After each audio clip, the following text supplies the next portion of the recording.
आवाज वगैरह देख लेना, तो दिक्कत हो जाती है।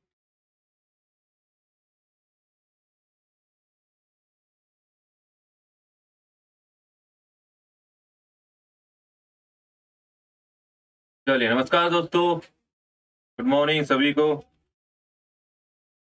आई होप कि आप लोगों की दिवाली बहुत ही शानदार रही होगी, सेफ रही होगी एकदम। चलिए, सभी का स्वागत है सेशन में।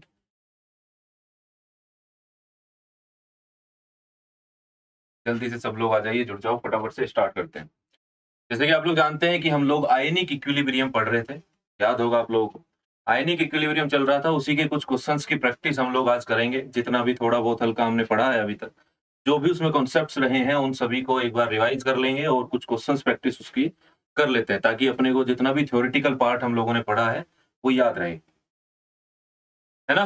तो न्यूमेरिकल्स के टाइम पर मैं एक ही बात कहूंगा कि जैसे कि न्यूमेरिकल्स को करने में कभी भी जल्दबाजी करनी नहीं है, क्योंकि न्यूमेरिकल कोई थ्योरेटिकल पार्ट तो है नहीं कि 4 ऑप्शन पढ़े और हो गया।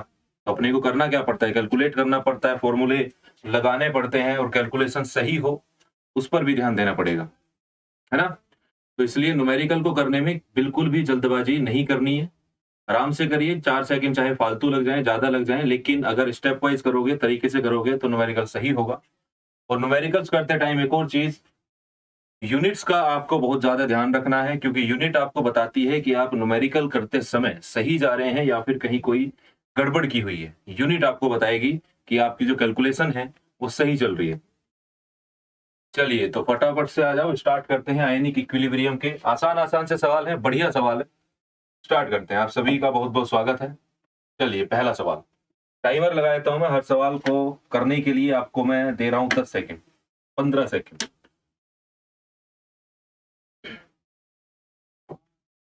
चलो, लग जाओ काम पे,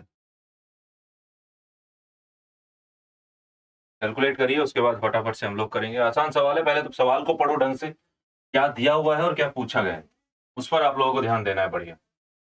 Find the pH of a solution when 0.01 molar HCl and 0.1 molar NaOH are mixed in equal volumes। HCl लिया गया है, एसिड हाइड्रोक्लोरिक एसिड, और NaOH बेस लिया गया है, और दोनों के बराबर बराबर वॉल्यूम्स को जो है आपस में मिक्स कर दिया गया है। मान लो कि 1 लीटर वो लिया और 1 लीटर वो लिया, यानी कि दोनों के बराबर वॉल्यूम लिए गए हैं। तो पूछ रहे हैं कि बताइए कि मिक्स करने के बाद जो सॉल्यूशन आपको मिलेगा उसकी कंसंट्रेशन क्या होगी, उसकी पीएच क्या होगी। पीएच पीएच का फॉर्मूला आप लोग जानते ही हो। पीएच होती है आपकी minus log of H plus, यानी कि हाइड्रोजन आयन कंसंट्रेशन। बिल्कुल उसी तरीके से आप लोग पीओएच भी निकाल सकते हो। पीओएच होती है आपकी minus log of concentration of OH minus. इसके साथ ही आप लोग इतना भी जानते हो कि पीएच प्लस पीओएच कितना होता है, 14 होता है, जो आपको पीएच स्केल से पता चलता है। वहीं पर एच प्लस और OH माइनस आयन की कंसंट्रेशन का जो गुणनफल है, जो मल्टीप्लीकेशन है, वो जो प्रोडक्ट है 1 × 10⁻⁻14 होता है। इन्हीं कुछ चीजों का इस्तेमाल करना है, इन्हीं कुछ फॉर्मूलों का इस्तेमाल करना है, इन्हीं में से किसी का, और आपको जवाब निकालना है। और आपको क्या निकालना है, जवाब। कैसे करेंगे? चलिए, अपने ने क्या लिया है, अपने हमने लिया है HCl लिया है और NaOH लिया है। HCl है और NaOH है, HCl है और NaOH को अलग कर। ये तो कुछ वैल्यू समझ ही नहीं आती है। HCl है और NaOH। स्ट्रॉन्ग एसिड है, स्ट्रॉन्ग बेस है। स्ट्रॉन्ग एसिड और स्ट्रॉन्ग बेस की जो रिएक्शन होती है, आप लोगों को पता है कि वो इरिवर्सिबल रिएक्शन है। कैसी है? इरिवर्सिबल। यहाँ कोई इक्विलिब्रियम एग्जिस्ट नहीं करेगा। एसिड और बेस एक दूसरे के साथ रिएक्शन करते हैं तो सोल्ट और वाटर बनता है, ये भी भली बात हम लोग जानते हैं। HCl कितना लिया हुआ है? HCl लिया है 0.01 मोलर, 0.01 मोलर। NaOH कितना लिया? मान लो इसका वॉल्यूम कुछ भी लेके चलिए, हमें वॉल्यूम्स की वैल्यू नहीं दी गई है, तो आप 1 लीटर लेके चल सकते हैं। ये 1 है, ये भी 1 लीटर लिया, और ये लिया है 0.1 मोलर। 0.01 है और एक 0.1। आपको पीएच निकालनी है। अभी देखिए, अगर ये रिएक्शन जो है पूरे तरीके से हो जाए, जितना एसिड है उतना ही बेस है, अगर बराबर बराबर होते हैं, तो आप स्टोइकियोमेट्री पर ध्यान दो। HCl का 1 मोल कंप्लीटली बैलेंस्ड रिएक्शन है। HCl का 1 मोल NaOH के 1 मोल के साथ रिएक्शन करके 1 मोल NaCl और 1 ही मोल H2O बनाता है। कंप्लीटली बैलेंस्ड रिएक्शन है। स्टोइकियोमेट्री हमको बता रही है कि भैया रिएक्शन जो है HCl और NaOH के बराबर बराबर मोल एक दूसरे को न्यूट्रलाइज करते हैं, एक दूसरे के साथ रिएक्शन करते हैं। यहां पर HCl और NaOH के अलग अलग मोल्स हैं, अलग अलग है कि नहीं? बिल्कुल। जैसे फॉर एग्जांपल यहां लिमिटिंग रिएजेंट कौन है? अब देखो ये 0.01 मोलर है, 0.1 मोलर है इनिशियली। कैसा? इनिशियली जो है ये 0.01 है और वो 0.1 है, मतलब दोनों बराबर बराबर तो नहीं है। अगर बराबर नहीं है तो पूरे पूरे खत्म होने वाले नहीं है। रिएक्शन होने के बाद कोई सा एक इनमें से बचा रह जाएगा। कौन सा बचा रह जाएगा? उसके लिए हमने कॉन्सेप्ट पढ़ा था, याद करिए, some basic concept of chemistry हम लोग पढ़ रहे थे। उस टाइम पर एक टर्म आई थी लिमिटिंग रिएजेंट नाम की। लिमिटिंग रिएजेंट क्या होता है? किसी भी रिएक्शन में रिएक्टेंट की साइड मिलने वाला एक ऐसा कंपोनेंट, यानी कि रिएक्शन का वो कंपोनेंट जो लिमिट लगा दे रिएक्शन पर। लिमिट मतलब जिसका अमाउंट ये तय करे कि रिएक्शन कहां तक चलेगी, कितनी चलेगी और कितना आपका प्रोडक्ट बनेगा, है ना? कितना आपका क्या बनेगा? प्रोडक्ट बनेगा। तो इसमें देखिए HCl का एक मोल NaOH के एक के साथ रिएक्शन करता है तो 0.0 कितने के साथ करेंगे? 0.0 के साथ, 0.1 के साथ। ये 0.1 है, यानी कि NaOH ज्यादा है। HCl जब रिएक्शन चलेगी तो 0.01 ये पूरा का पूरा खत्म होगा। ये पूरा खत्म होगा, कितने के साथ रिएक्शन करेगा? 0.1 में से 0.01 ही खत्म हो पाएगा, क्योंकि अगर इसका एक उसके एक के साथ कर रहा है तो इसका 0.01 उसके 0.01 के साथ ही कर पाएगा बस। बाकी बचा हुआ NaOH ऐसे रह जाएगा। ये कितना बनेगा? ये 0.01 बनेगा। तो यानी कि आपको यहां दिख क्या है कि OH माइनस NaOH जो है भैया वो कितना बचा रह गया? वो 0.09 बचा रह गए उसके मोल। 0.09 जो है उसके मोल बचे रह गए। बात आ रही है समझ में? मोलर कंसंट्रेशन दी हुई है। मोलर कंसंट्रेशन का मतलब है पर लीटर मोल कितने हैं। तो आप इसको ऐसे समझ लो कि इसके स्टार्टिंग में 0.01 मोल थे, इसका 0.1 मोल था। एक मोल एक के साथ करता है तो 0.01 के साथ करेगा, बाकी NaOH बचा रह जाएगा। तो NaOH के कितने मोल बचे रह गए? 0.09 मोल बचे रह गए। कंसंट्रेशन निकाल लो, यहां से क्या निकाल सकता हूं मैं? NaOH से OH माइनस की कंसंट्रेशन निकाल सकता हूं। कैसे? 0.09 मोल है। वॉल्यूम कितना है? टोटल वॉल्यूम देखिए, वो कंसंट्रेशन जो थी वो इंडिविजुअल थी, इस बार टोटल वॉल्यूम होना पड़ेगा। तो 1 लीटर वो था, 1 लीटर वो था, टोटल वॉल्यूम कितना हो गया? 2 लीटर।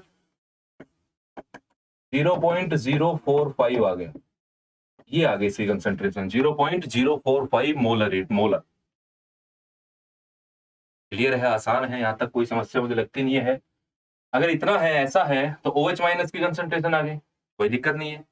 मैं POH निकाल लूंगा minus log of OH minus की कंसंट्रेशन करके, माइनस log ऑफ, इसको मैं कैसे लिख लूं? 45 इंटू 10⁻³ करके लिख लूं? लिख सकते हैं, कोई समस्या वाली बात नहीं है। या फिर 0.05 करके आप सीधा भी log निकाल लो।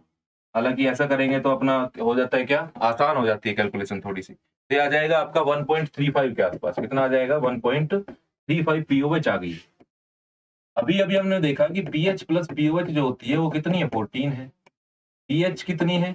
14 माइनस पीओएच हो जाएगी। पीएच कितनी आएगी? 14 माइनस 1.35 आएगी। बचा कितना? 12.65 के आसपास बचा। कितना बचा? 12.65। तो आपकी जो सॉल्यूशन है, जो रिजल्टिंग सॉल्यूशन है, कौन से वाला? रिजल्टिंग। एसिड और बेस का जो भी अमाउंट लिया गया था, उनकी रिएक्शन होने के बाद जो भी कुछ बचा सॉल्यूशन में, उस बची हुई चीज की वजह से क्या बचा? बेस ही तो बचा। तो उस बची हुई की वजह से जो पीएच है सॉल्यूशन की वो 12.65 है। अब देखो यहां से आपको एक और चीज क्लियर हो रही है, यहां से एक और चीज क्लियर हो गई है, और वो ये है, आप लोग जानते हो कि अगर न्यूट्रल है, क्या है? न्यूट्रल, तो पीएच 7 होती है। 7 से जितना इस साइड जाओगे मतलब उतना ही बेसिक है आपका सॉल्यूशन, जितना इस साइड जाओगे उतना ही एसिडिक है आपका सॉल्यूशन। ये तो हम जानते ही है, ऐसे जाने पर बेसिसिटी बढ़ती है, क्षारीयता बढ़ती है, और 7 से जितना कम होगा उतनी आपकी अम्लीयता यानी कि एसिडिटी बढ़ती चली जाती है। इतनी बात तो हम लोग जानते हैं। वैल्यू कितनी आई है? 12.65। इसका मतलब 7 से ज्यादा है और काफी ज्यादा है। 7 से ज्यादा है और 7 से काफी ज्यादा है, मतलब आपका सॉल्यूशन काफी बेसिक है। तो यहां पर एक और चीज बच गई। एक और सवाल ये बन सकता है, शायद काश ऐसा पूछ ले, क्या पता पूछ ले, कि सॉल्यूशन कैसा है? जब ये रिएक्शन हो चुकी है तो सॉल्यूशन आपका अम्लीय है कि क्षारीय है? तो आप पीएच देखकर बता सकते हो कि पीएच जो है आपकी 7 से ज्यादा आई है तो आप कह सकते हो कि सॉल्यूशन जो है हमारा, पीएच इतनी है सॉल्यूशन की, और सॉल्यूशन हमारा कैसा है, क्षारीय है या कह लो बेसिक है। बताइए, बात क्लियर है एकदम? बात एकदम क्लियर है? तो जवाब कौन सा आ गया फिर? एक भी कह ही रहा हूँ, दिख तो रहा नहीं है कमेंट है। 12.65।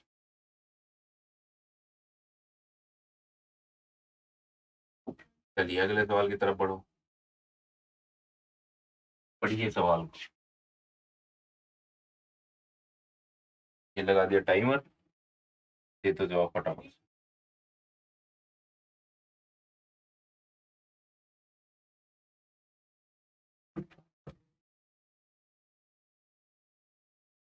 आसान सवाल है। इलेक्ट्रोलाइट के बारे में हम लोग पढ़ चुके हैं। फैराडे ने, आर्हेनियस ने इलेक्ट्रोलाइट्स को जो है दोनों ने मिलकर क्या किया था, कैटेगरीज बनाई थी, कैटेगराइज किया था कैसे कैसे किस किस तरीके से, है ना। इलेक्ट्रोलाइट, नॉन इलेक्ट्रोलाइट, उसके बाद strong electrolyte, weak electrolyte, conductivity. Equilibrium chapter जब स्टार्ट किया था तो सबसे पहले हम लोगों ने कंडक्शन ही पढ़ा था कि किस तरह के कंडक्शंस या कंडक्टिविटी आपको अलग अलग प्रकार के सॉल्यूशंस में या विलियनों में, इलेक्ट्रोलाइट्स जिनको बोलते हैं, उनमें आपको देखने को मिल सकती है। कमेंट चल रहे हैं मेरे सामने पर किसी और क्लास के, कोई बात नहीं, दिख तो रहे।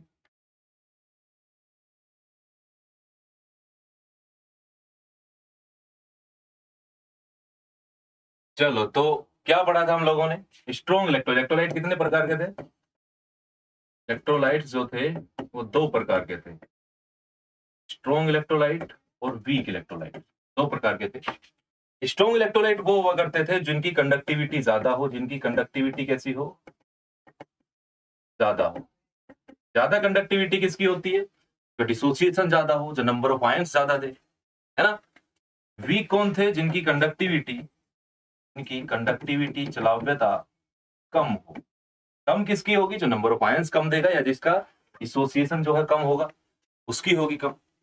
अच्छी बात है। स्ट्रॉन्ग कौन हुआ करते थे, स्ट्रॉन्ग एसिड्स हुआ करते थे, strong acids, base, salt. Salt में दो चीजें थी, बताई थी, HgCl2, CdBr2। ये दोनों सोल्ट को छोड़कर बाकी सभी सोल्ट स्ट्रॉन्ग इलेक्ट्रोलाइट की कैटेगरी में आते हैं, लेकिन ये जो दो सोल्ट हैं वो स्ट्रॉन्ग इलेक्ट्रोलाइट की कैटेगरी में नहीं आते। और आपके जो वीक थे, वीक में कौन थे आपके, वीक एसिड्स और वीक बेस, ये सब आते थे आपके वीक इलेक्ट्रोलाइट। तो भैया देख लो आराम से, कुछ कह रहा है कि सबसे ज्यादा बेस्ट कंडक्टिविटी, बेस्ट कंडक्टर कौन होगा, वही होगा जो सबसे जल्दी टूट जाएगा। C6H12O6 संभव ही नहीं है, NH3 कुछ नहीं है, CH3COH एसिड वीक है, HCl ही बचा। HCl ही गजब का कंडक्टर, स्ट्रॉन्ग एसिड है, दबा के टूट जाएगा। तो नंबर ऑफ आयंस ज्यादा मिलेंगे, H प्लस ज्यादा देगा, नंबर ऑफ आयंस ज्यादा मिलेंगे, डिसोसिएशन ज्यादा होगा। इनका तो 100% लेकर चलते हो अल्फा, लगभग 1 के बराबर लेके चलते हो, डिसोसिएशन 100% के बराबर होता है इनका लगभग, है ना। तो HCl हो गया आपका सही जवाब। चलिए, इसके साथ ही मैं आपको एक और जानकारी दे दूं, जैसा कि पहले भी कई बार आप लोगों को बताया है कि आप सभी जो है एग्जामपुर ऑफिशियल ऐप डाउनलोड कीजिए। और अगर किसी ने नहीं की है अभी तक, आई होप मैक्सिमम लोगों ने कर ली होगी, अगर किसी ने अभी तक नहीं की है तो उनको बोलिए, उनसे करवाइए। एग्जामपुर की ऑफिशियल ऐप आप लोग डाउनलोड कर सकते हो प्ले स्टोर पर जाकर, एंड्रॉइड फोन अगर है तो, है ना। वहां से उस पर रजिस्ट्रेशन कीजिए। रजिस्ट्रेशन के लिए अपना नाम, मोबाइल नंबर, ईमेल आईडी और आपकी जो लोकेशन है, जो जगह है, वो भी वो मांगते हैं, है ना। और उसके बाद आपसे अपडेट करने के लिए भी कहा था, तो जिन्होंने पहले की हुई है डाउनलोड वो सब अपडेट कर लेना, और जिन्होंने डाउनलोड अभी नहीं की है वो सभी Exampur official app play store से जाके, गूगल स्टोर से जाके, प्ले स्टोर से जाके डाउनलोड कीजिए। और डाउनलोड करने के बाद, रजिस्ट्रेशन के बाद, जैसा कि आप लोग जानते हैं कि आपकी क्लासेस के PDF भी जो है वो सबके सभी सवाली सेक्शन में मिलते हैं, फ्री कोर्सेज में। जहां नीट का एक सेक्शन बना हुआ है, वहां पर आपको अपने केमिस्ट्री के, बायो के और फिजिक्स के जो है PDF आप लोगों को मिलते हैं। हमारे इस PDF के साथ साथ ही उसमें अगर आप लोग ऐप को ढंग से देखते हो तो वहां बहुत सारी चीजें हैं, बहुत सारी चीजें जो फ्री में मिल रही हैं, है ना। पेड कोर्सेज भी हैं, फ्री भी हैं। जितने भी दुनिया भर के जो गवर्नमेंट एग्जाम्स हैं, बेस्ट फैकल्टीज द्वारा उनकी तैयारी कराई जाती है। और अगर आप लोग इन कोर्सेज की, इन सभी कोर्सेज के दाम देखें तो मुझे नहीं लगता कि ऐसा संभव है कि मार्केट में अगर आप ग्राउंड लेवल पर जाकर या कहीं पर भी जाकर, चाहे कोई ऑनलाइन चीज हो या ऑफलाइन हो, ऑफलाइन की तो क्या ही बात करें, वहां तो भर भर के फीस देनी पड़ती है। कहीं पर भी अगर जाए तो इतने सस्ते कोर्सेज जो है आपको संभव नहीं है मिलने, बिल्कुल भी किसी भी हालत में। जितने एग्जामपुर आपको प्रदान करता है, एग्जामपुर आपको देता है, जितने कम पैसों में आपके किसी भी गवर्नमेंट एग्जाम की तैयारी करने के लिए जितने कम पैसों में आपको कोई भी कोर्स दिया जाता है एग्जामपुर की तरफ से, उतने कम पैसों में आपको कहीं नहीं मिलेगा, है ना। तो आप लोग देख सकते हैं, सब कुछ है, सब फ्री। देखिए फ्री क्या क्या है, लाइव पेड कोर्सेज हैं, टेस्ट सीरीज के साथ, subject wise topic wise quiz हैं, है ना, रिपोर्ट कार्ड के साथ, जॉब अलर्ट, जितनी भी गवर्नमेंट जॉब्स के जो जितनी भी वैकेंसीज जहां भी जिस भी स्टेट में, स्टेट लेवल या कहीं पर भी निकलती हैं, उन सब के आपको जॉब अलर्ट कब निकल रहा है, एडमिट कार्ड कब आ रहे हैं, ठीक है, एग्जाम की डेट कब है, वो सारी चीजें, प्रीवियस ईयर के पेपर्स मिलते हैं पीडीएफ सॉल्यूशंस के साथ, वो भी, है ना, टीचर्स के क्लासेस के नोट्स मिलते हैं, जो पीडीएफ जो आपको यहाँ पर पढ़ाया जा रहा है वो पूरा का पूरा पीडीएफ जो है आपके पास आपको यहाँ ऐप पर मिलेगा, है ना, जिससे आप लोगों को जो भी कुछ पढ़ रहे हो, अगर बाद में आपको वापस से पढ़ना हो तो रिवीजन के लिए बहुत ही शानदार चीज है, वो बहुत बढ़िया ऑप्शन है, आपको वापस से पूरी क्लास देखने की जरूरत नहीं है ना। उसके साथ साथ ही यहाँ लाइव क्लासेस वो तो है ही सभी बैचेस की, फुल लेंथ सेक्शनल और तो रिपोर्ट कार्ड वगैरह, free exam, test series, unlimited practice questions, वो सारी चीजें हैं। तो आप लोग रिकमेंड कीजिए, खुद भी डाउनलोड करिए, दूसरों से भी कराइए, बताइए कि इसके क्या क्या और कितने फायदे हैं। उसके साथ ही एक और शानदार बात है जो दिवाली के उपलक्ष्य में, जैसा कि पहले भी आप लोगों को मैंने बताया था कि दिवाली के लिए 24 तारीख को दिवाली है, जैसे आप लोग सभी जानते हो और आप लोग मना भी चुके होंगे, है ना। तो दिवाली के उपलक्ष्य में एग्जामपुर की तरफ से इतने कम दाम वाले जितने भी पेड कोर्सेज हैं गवर्नमेंट एग्जाम्स की तैयारी कराने वाले, उन सभी पर और भी 75% का डिस्काउंट आप लोगों को दिया जा रहा है। अब बताइए कि एक बार अगर आप देखिए, जाकर एक बार इनके दाम देखिए और उस पर 75% का डिस्काउंट लगाकर देखिए, तो मतलब ये कहोगे कि दुनिया में कहाँ ही मिल जाएंगे ऐसे कोर्स। इतने सस्ते कोर्स आपको पूरे इस देश में कहाँ मिलेंगे, वो भी गवर्नमेंट एग्जाम्स की तैयारी के लिए, जहां जहां कंपटीशन है, लाखों लोग तैयारी में लगे हुए हैं, कोई ऑफलाइन कोई ऑनलाइन, कोई पता नहीं कितने कितने रुपया देकर बर्बाद करके लोग लगे हुए हैं। वो सारी चीजें पूरी फैसिलिटीज के साथ, हर एक डाउट सेशन, लाइव सेशंस, है ना, जूम सेशंस, उसके बाद practice questions, class PDFs, notes, उन सभी चीजों के साथ आपको चंद रुपयों में ये सारी चीजें दी जा रही हैं। तो आप लोग खुद तो करेंगे ही और दूसरों को भी रिकमेंड कीजिए, उनको बताइए इन सब चीजों के फायदे, और इसके लिए आपको जो कोड इस्तेमाल करना पड़ेगा 75% डिस्काउंट के लिए, वो आपको दिवाली 75 DIWALI75 ये कोड आपको इस्तेमाल करना पड़ेगा, और ये 27 अक्टूबर तक लागू है ना, 27 अक्टूबर तक, यानी कि आने वाले कुछ दिन ही बचे हैं बस। तो आप इसका बिल्कुल फायदा उठाइए। चलिए आगे बढ़ते हैं, अगला सवाल।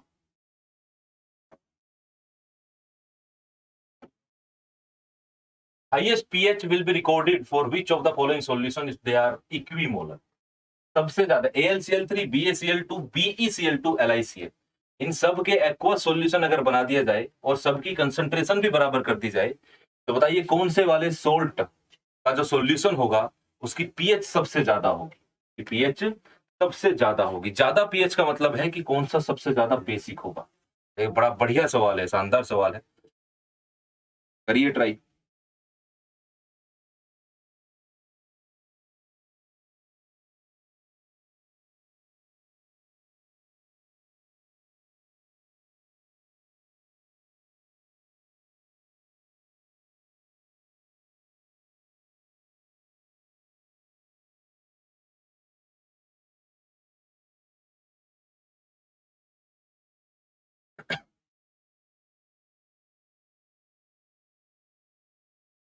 चलिए देखिए, अगर मान लो AlCl3 लेते हैं हम लोग, इसका एक्वा सॉल्यूशन बनेगा, ये तो सोल्ट है, एक्वस बनेगा तो भैया एक तो एसिड बनेगा, एसिड क्या बनेगा, HCl, 3HCl मान लो, और AlOH थ्राइस बनेगा।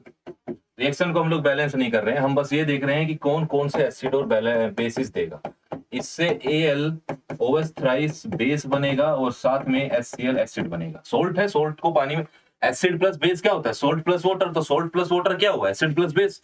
तो उसी तरीके से देखिए BaCl2 अगर लोगे, BaCl2 लिया तो BaOH ट्वाइस बनेगा और साथ में HCl बनेगा, ये एसिड बनेगा।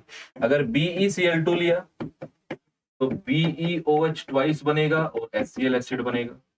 LiCl अगर लिया तो LiOH बेस होगा और HCl एसिड होगा। मतलब इन दोनों की न्यूट्रलाइजेशन, ये एसिड और ये बेस, इनके न्यूट्रलाइजेशन से आपको वो एसिड और बेस मिल रहे हैं, है ना। ऐसी ही कहानी है, सेम टू सेम।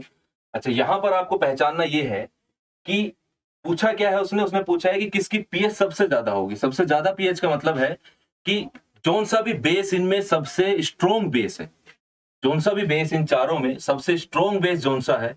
ऑब्वियस सी बात है कि वही सॉल्यूशन सबसे ज्यादा बेसिक होगा, और अगर बेसिक होगा तो उसी की पीएच 7 से ज्यादा होगी। ज्यादा मतलब है तो सारे ही बेसिक, ज्यादा माने बहुत ज्यादा। सबसे ज्यादा पीएच किसकी होगी वो आपको पहचानना है। तो सबसे ज्यादा अगर अपने को पहचाननी है तो कैसे पहचानोगे, उसकी एक ही पहचान है। पहचान ये है कि AlOH thrice, LiOH, BeOH thrice, OH twice और BaOH ट्वाइस। इन सभी हाइड्रोक्साइड्स में ये पहचान करिए कि आपको सबसे स्ट्रॉन्ग बेस कौन सा लगता है। इन सभी हाइड्रोक्साइड्स में ये आपको पहचानना है कि आपको सबसे ज्यादा स्ट्रॉन्ग बेस कौन सा लगता है या दिखता है। पहचानिए।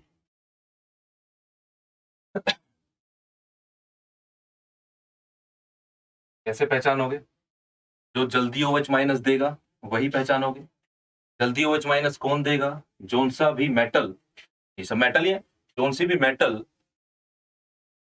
और OH के बीच का जो इंटरेक्शन है हाइड्रोक्साइड के बीच का, उनका इंटरेक्शन कम होगा। कम माने बॉन्ड जो है वो वीक होगा, मजबूत नहीं होगा। और वो कैसे पहचानोगे? जिस मेटल का OH तो सब में सेम ही है, इस सब में OH है, सब में सेम है। मेटल का साइज जितना बड़ा होगा इसका मतलब है कि OH और उस मेटल के बीच के जो बॉन्डिंग है वो उतनी ही कमजोर है।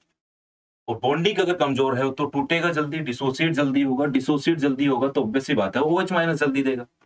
तो OH माइनस जल्दी कौन सा दे सकता है? जोन से का साइज सबसे बड़ा है। कौन से का साइज सबसे बड़ा है? बेरियम का। सबसे नीचे यही आता है एल्कलाइन अर्थ मेटल्स में। अरे आता है कि नहीं? एल्कलाइन अर्थ मेटल्स में सबसे नीचे यही आता है आपका।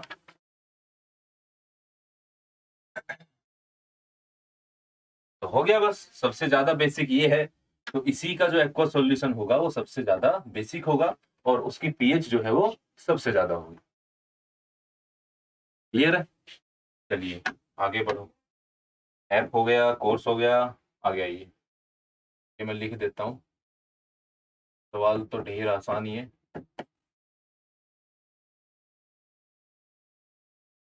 2SO3, SO3, SO2, half O2। ऊपर वाले इक्विलिब्रियम के लिए इक्विलिब्रियम कांस्टेंट Kc या Kp जो भी है उसकी वैल्यू 278 दी हुई है।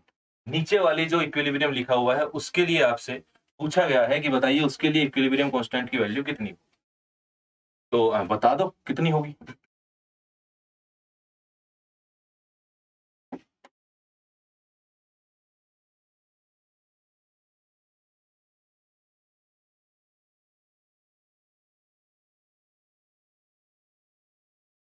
कितनी होगी, कितनी होनी चाहिए?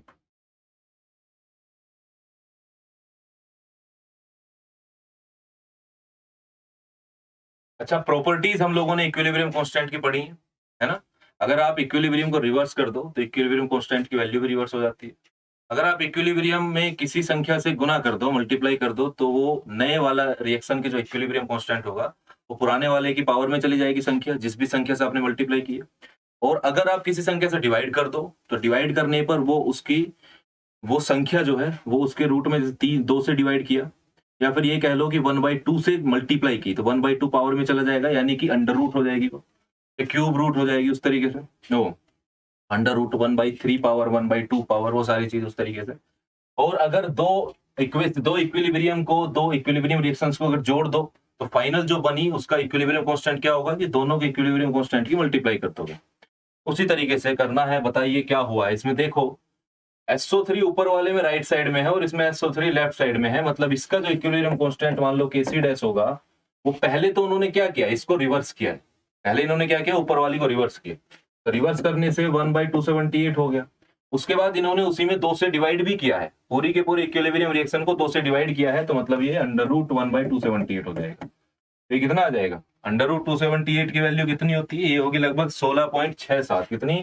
16.67। और इससे मल्टीप्लाई करोगे तो आ जाएगा 6 × 10⁻²। मल्टीप्लाई माने डिवाइड करोगे, मल्टीप्लाई नहीं करना, डिवाइड करोगे तो आ जाएगा कितना? 6 × 10⁻²। तो आपका सही जवाब क्या आ गया? फर्स्ट आ गया सही जवाब, है ना?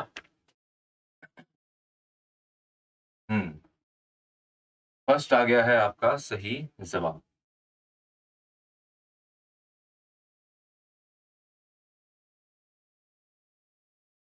मतलब ऐसा नहीं है कि हमारी क्लास में के जो है बात करते हैं ज्यादा, है बकवास करते हैं,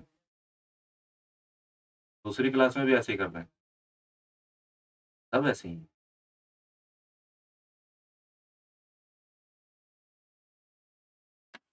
मुझे लगा हम ही फंसे पड़ेंगे। चलिए अगला सवाल पढ़ो। येलो कलर में लिखा हुआ दिख तो रहा नहीं होगा, इंग्लिश वाला पढ़ लो। Calculate the solubility of A2H3। A2H3 कोई सोल्ट है in the pure water. Salt हो, हमें क्या पता, कुछ भी हो। इन द प्योर वाटर, इसको जो है पानी के अंदर डाल दिया गया और पानी के अंदर उसकी सोल्यूबिलिटी पूछ रहा है। देखिए सोल्यूबिलिटी और सोल्यूबिलिटी प्रोडक्ट KSP और S, इनको जो है निकालने का तरीका वही है जिस तरीके से आप लोग इक्विलिब्रियम कांस्टेंट के साथ या इक्विलिब्रियम रिएक्शन के साथ डील करते हो। तरीका सेम टू सेम है, अलग नहीं है कुछ भी, है ना? तो उसी तरीके से करना है इसको भी। जैसे देखो A2H3 है, अगर ये डिसोसिएट होगा तो डिसोसिएट किस तरीके से होगा? 2A3+ + 3X2-। ऐसे ही होता है ना, क्रॉस मल्टीप्लाई कर, क्रॉस में ले जाते हो, नीचे जो लिखा हुआ उसकी पावर में और जो वहां लिखा हुआ वो दूसरे की पावर में, एक प्लस बनेगा दूसरा माइनस बनेगा। और अगर आपने डिसोसिएशन सही किया है या गलत किया है तो उसको चेक कैसे कर लो कि टोटल प्लस चार्ज भी कितना है, +6, और टोटल माइनस चार्ज भी कितना है, -6। मतलब अपन ने कल सही इसको जो है सही सही सही सलामत तरीके से डिसोसिएट कर दिया है। तो क्या लिया? सोल्यूबिलिटी, यानी कि सोल्यूबिलिटी को कंसंट्रेशन मान के चलो कितनी थी। मान लो 1 था इनिशियली, 1 - S कम हुआ, ये 2S बना और ये 3S बना, ऐसे बनेगा। इक्विलिब्रियम कांस्टेंट यानी KSP, यहाँ इस बार सोल्यूबिलिटी प्रोडक्ट कहा जाता है, तरीका वही है, प्रोडक्ट की कंसंट्रेशन डिवाइडेड बाय रिएक्टेंट की कंसंट्रेशन। 2S का स्क्वायर होगा और 3S का क्यूब होगा। स्टोइकोमेट्रिक कोफिशिएंट्स जो होते हैं उनके प्रोडक्ट की साइड के हो या फिर रिएक्टेंट की साइड है, वो पावर में चले जाएंगे। इधर क्या है? 1 - S, सेम टू सेम कहानी। S को 1 की तुलना में आप लोग क्या कर दोगे? नेग्लेक्ट कर दोगे। सोल्यूबिलिटी प्रोडक्ट जनरली उन सोल्ट के लिए निकाला जाता है जो बहुत ही कम डिसोसिएट होते हैं, जिनको आप लोग स्पैरेंगली सोल्यूबल सोल्ट भी बोलते हो। फिर क्या बोलते हो? स्पैरेंगली सोल्यूबल सोल्ट भी उनको कहा जाता है। हाँ, तो डिसोसिएट बिल्कुल ऐसी तरीके से होंगे। वापस से आप वही काम करोगे, एस की वैल्यू जो है वो 1 से बहुत छोटी है, छोटी है तो उड़ा दो उसको। KSP क्या बचा? 2 दूनी 4 है, स्क्वायर है ना, 4S की पावर 4S स्क्वायर इंटू 3 तिया 9 तिया 27 S3, नीचे 1। KSP क्या दिया हुआ है? 1 × 1.1 10⁻23। कितना है? 1.1 × 10⁻23। ये हो गया 4 × 7 = 28, 4 दूनी 8 तो 10 इंटू S की पावर 5। S की पावर 5 हो गया 1.1 10⁻23 डिवाइडेड बाई 108। इसको करो डिवाइड, इसको डिवाइड करेंगे तो ये आ जाएगा 1 × 10⁻25। 1 × 10⁻25। S की वैल्यू आ जाएगी 1 × 10⁻25। इधर 5 है तो उधर 1/5 हो जाएगा और ये आएगा 1 × 10⁻5। ये आ गया आपका सही जवाब, सोल्यूबिलिटी। क्या आ गया? सोल्यूबिलिटी आ गई है। बताओ, बात क्लियर है एकदम? समझ आ गई ये चीज?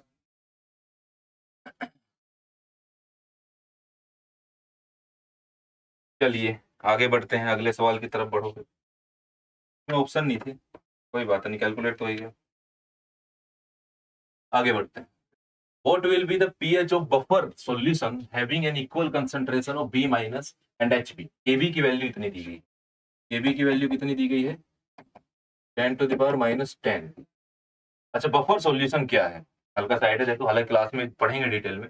हल्का सा आइडिया बस इतना समय भी दे रहा हूँ कि बफर सॉल्यूशन उस तरह के सॉल्यूशन होते हैं, हालांकि ये वीक एसिड या वीक बेस और उनके सोल्ट से मिलकर बनते हैं। स्ट्रॉन्ग का एसिड का, स्ट्रॉन्ग बेस का कोई लेना देना नहीं है इनमें।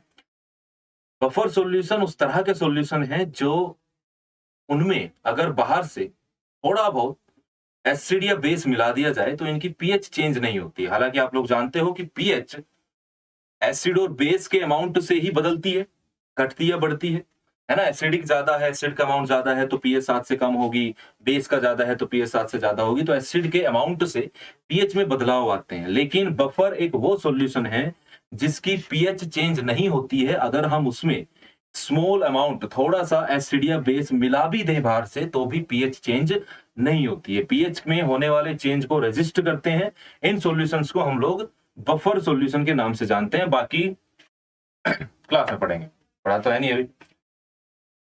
सवाल आया है तो करो। अच्छा, निकालते कैसे हो? अब ये बेस की बात कर रहे हैं तो pH pKb plus log of concentration of acid base salt upon base, इस तरीके से होगा। ये है आपका फॉर्मूला, सोल्ट अपॉन बेस। अच्छा, पीकेबी तो दिया नहीं है तो पीकेबी इज इक्वल टू होगा माइनस log ऑफ केबी। कितना हो जाएगा? Minus log of 10 to the power minus 10, यानी कि पीकेबी की वैल्यू आ गई 10। पीकेबी की वैल्यू कितनी आ गई? 10 आ गई। पीओएच क्या हो गया? 10 वैल्यू रखी। सोल्ट और बेस, ये क्या है आपका? सोल्ट और ये क्या है आपका? बेस। तो दोनों की कंसंट्रेशन कैसी है? सेम है। तो मान लो इसकी भी एक्स है और इसकी भी एक्स है, खत्म हो गया। log 1 की वैल्यू 0, पीओएच की वैल्यू आ गई आपकी 10। अपने को निकालनी तो नहीं है पीओएच, अपने को तो पीएच निकालना है। तो पीएच प्लस पीओएच तो हम जानते हैं कितना होगा। पीएच प्लस पीओएच होता है भैया 14। तो पीएच हो गया 14 माइनस पीओएच और पीएच हो गया 14 माइनस 10 यानी कि 4। यानी कि अपना जो सॉल्यूशन है वो एसिडिक है। तो कैसा है? एसिडिक है, अम्लीय है, अम्लीय एसिडिक है ऑप्शन में 4 है। चलिए, बहुत बढ़िया, आगे बढ़े, बढ़ो। अगला सवाल। अच्छा, कह रहा है कि on increasing the concentration of reactants in a reversible reaction the equilibrium constant will be. ये तो बहुत आसान सवाल आ गया है। कोई भी इक्विलिब्रियम है, ए और बी के बीच बना हुआ कोई इक्विलिब्रियम मान लो। Concentration of reactant in reversible reaction the equilibrium constant. अगर हम लोग रिएक्टेंट की कंसंट्रेशंस को बढ़ा दें किसी रिवर्सिबल रिएक्शन में, यानी कि इक्विलिब्रियम जहां एग्जिस्ट करता है, रिएक्टेंट की कंसंट्रेशन को बढ़ा दे तो इक्विलिब्रियम कांस्टेंट की वैल्यू पर क्या फर्क पड़ेगा? जरा बताइए, इक्विलिब्रियम कांस्टेंट की वैल्यू पर क्या फर्क पड़ेगा अगर ऐसा कुछ है तो?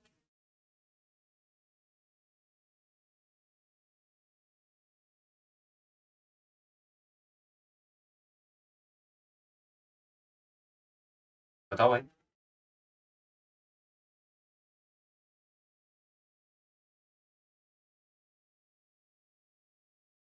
बड़े बढ़िया बढ़िया कमेंट चल रहे हैं सामने। मतलब अपनी क्लास के नहीं है, कोई और है, कोई यूपीएससी की क्लास है कोई। मेरा लड़का बोल रहा है कि सर मेरे को बुखार हो गया और जुकाम हो गया, अब मेरा मन नहीं लग रहा,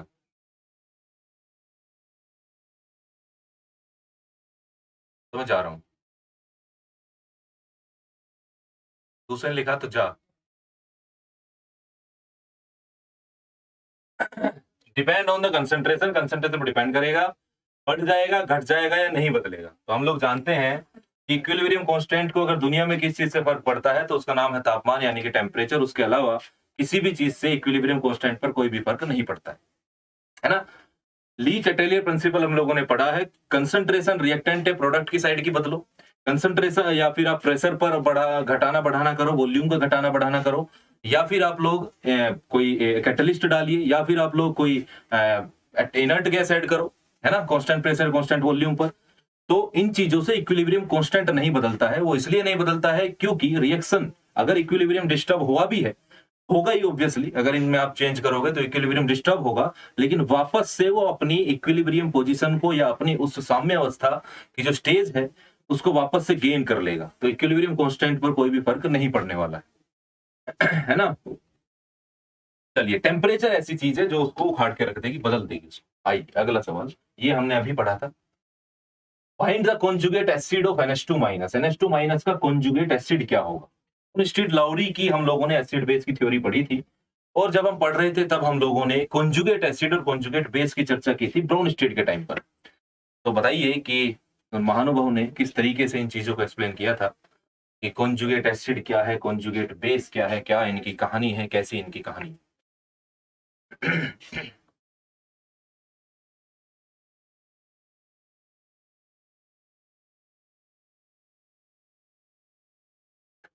बताइए।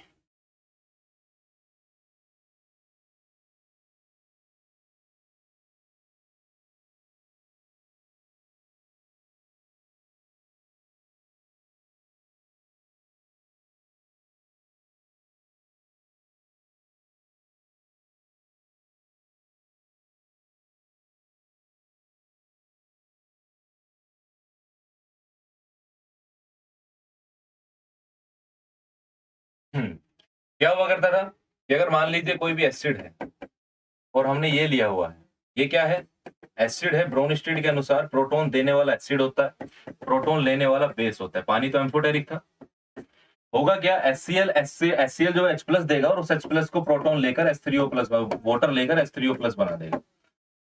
एसिड ने H प्लस देकर बेस बनाया, बेस ने H प्लस लेकर एसिड बनाया। ये जो चीज बनी है एसिड, ये इस बेस का कॉन्जुगेट एसिड है और ये एसिड का कॉन्जुगेट बेस है वो। तो एक दूसरे का कॉन्जुगेट बनाते हैं। क्या बनाते हैं, एसिड जो है वो अपना कॉन्जुगेट बेस बनाएगा H प्लस देकर, और जो बेस है वो अपना कॉन्जुगेट एसिड बनाएगा H प्लस लेकर। चलिए, तो NH2 माइनस है भाई, कोई भी बेस जो है वो H प्लस लेकर अपना कॉन्जुगेट क्या बनाएगा, एसिड बनाएगा। अब देखो यहां पर कहानी थोड़ी सी अलग है। NH2 माइनस की अगर हम बात करें तो NH3 ने, NH2 माइनस कब बना होगा, NH2 माइनस बना कब होगा, जब NH3 ने, हालांकि NH3 एक लुईस बेस है, क्या है, लुईस बेस है NH3, प्रोटॉन लेने का काम करता है, ये देने का काम नहीं करता है। लेकिन किसी सिचुएशन में इससे H प्लस बाहर निकला होगा, तब जाकर NH2 माइनस और H प्लस बना होगा। कुछ इस तरीके का इक्विलिब्रियम एग्जिस्ट हुआ होगा इनके बीच में, है ना। NH3 जो है वो कोई एसिड की तरह काम नहीं करता है, वो प्रोटॉन लेने का और लोन पेयर देने का काम करता है। यानी कि लुईस के हिसाब से भी वो एक बेस है और ब्राउन-स्ट्रीट की थ्योरी के हिसाब से वो बेस है। लेकिन सवाल तो सवाल है, सवाल में कुछ हुआ होगा इस तरीके का, NH2 माइनस कोई भी बेस जो है ये एसिड की तरह काम किया तो उसने अपना कॉन्जुगेट बेस बनाया। अब बेस जो है H प्लस को लेकर अपना कॉन्जुगेट एसिड बनाएगा। तो NH2 माइनस की अगर हम बात करेंगे तो NH3 उसका कॉन्जुगेट एसिड होगा, और NH3 की बात करेंगे तो NH4 प्लस होगा फिर, है ना। लेकिन सवाल में आपसे पूछा क्या गया, सवाल में तो आपसे NH2 माइनस का पूछा गया है, तो हम इस पर ही, NH3 पर ही अपना जो है वो लगाएंगे जवाब। अगले सवाल की तरफ बढ़ो, दिख रहा है कुछ, लिख देता हूं। हैबर की अमोनिया की प्रक्रिया में, हिंदी और इंग्लिश दोनों की राइटिंग बढ़िया मेरी, मतलब गर्व सा हुआ मुझे। स्थिरांक इस पर निर्भर करता है, इस पर निर्भर करता है, इस पर, इनमें से किसी एक पर, अभिकारकों की प्रारंभिक सांद्रता पर, तापमान पर,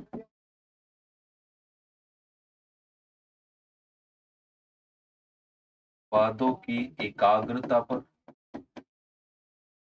या फिर उपर्युक्त में से कोई नहीं, किसी पर नहीं, ऊपर वालों में से उपर्युक्त, उपर्युक्त में से कोई नहीं। बताइए मालिक, कौन सा होगा सही जवाब।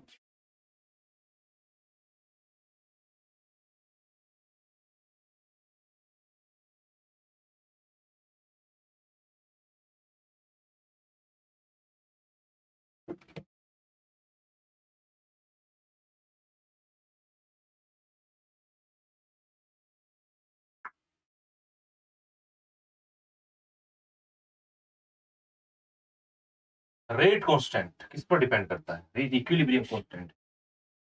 यहाँ पर इक्विलिब्रियम कीजिए आप, हम रेट वेट की कुछ बात करें, इक्विलिब्रियम कांस्टेंट किस पर डिपेंड करता है? टेम्परेचर पर ही करता है वो तो, बस रेट की बात नहीं कर रहे हैं अभी हम, टेम्परेचर पर डिपेंड करता है। रेट वेट की बात काइनेटिक्स में करेंगे, अभी नहीं करना कुछ भी। अच्छा यहाँ हिंदी नहीं है कोई बात नहीं, मैं लिख देता हूं। देखो 2NO दे रहा है आपको N2 gas plus O2 gas, इसके लिए डेल्टा H की वैल्यू दी गई है -43.5 किलो कैलोरी दी गई है। Which one of the following is true for N2 plus O2? उल्टा अगर इसको कर दिया जाए तो कौन सा ऑप्शन सही? पहला ऑप्शन कह रहा है कि के जो है equilibrium constant is independent of temperature, equilibrium constant decreases as temperature decreases, equilibrium constant बढ़ता है जैसे टेम्परेचर, यानी कि इंडिपेंडेंट है।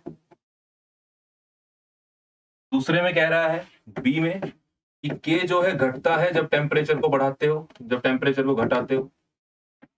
तीसरे में कह रहा है कि के जब बढ़ता है जब टेम्परेचर को घटाते हो। और डी में कह रहा है कि के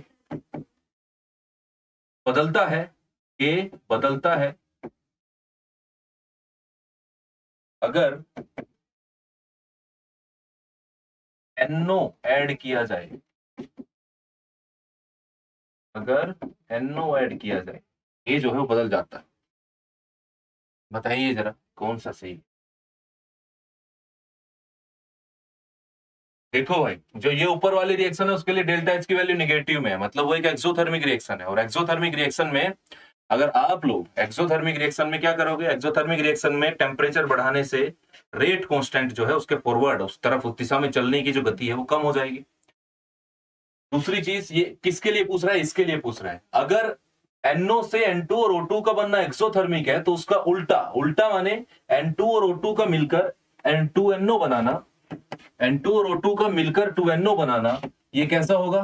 ये एंडोथर्मिक होगा। कैसा होगा? एंडोथर्मिक होगा। तो एंडोथर्मिक रिएक्शन के लिए टेम्परेचर बढ़ाने से के की वैल्यू जो है वो कैसे हो जाती है? इक्विलिब्रियम कांस्टेंट की के की वैल्यू कैसी हो जाएगी? बढ़ जाएगी। तो टेम्परेचर अगर बढ़ाओगे तो के बढ़ेगा। तो कौन सा सही है? के जो है इंडिपेंडेंट टेम्परेचर नहीं है तो सही नहीं है। K decreases as T decreases, temperature अगर कम करोगे तो के डिक्रीज होगा, बिल्कुल सही बात है, क्योंकि एंडोथर्मिक रिएक्शन है। एंडोथर्मिक रिएक्शन अगर होगी तो एंडोथर्मिक रिएक्शन टेम्परेचर बढ़ाने से फास्ट हो जाती है, टेम्परेचर घटाने से स्लो हो जाएगी। तो के भी कम होगा और टेम्परेचर का, अगर आप टेम्परेचर को जो है डिक्रीज करोगे तो। चलिए अगला सवाल, लास्ट सवाल फटाफट से बता दो। कह रहा है कि भैया रिएक्शन है 2NOCl, इक्विलिब्रियम में है 2NO के साथ और Cl2 के साथ। Kc की वैल्यू दी गई है, Kp की वैल्यू पूछ रहा है। तो कोई सवाल थोड़ी भाई, एम्स का सवाल है 2005 का। कहाँ का है? एम्स का सवाल है 2005 का। फटाफट से इसका जवाब बता दो क्या होगा।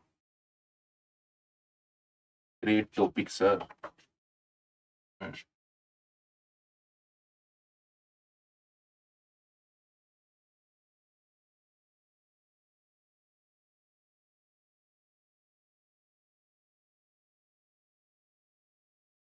Kp is equal to Kc RT की पावर डेल्टा NC। 2NOCl है, डेल्टा NC अगर निकालना है तो कितना होगा? 2 + 1 यानी कि 3 - 2 यानी कि 1 हो गया। 1 हो गया तो Kp इज इक्वल टू होगा Kc into R into T. क्या हो जाएगा? Kc कितना दिया है?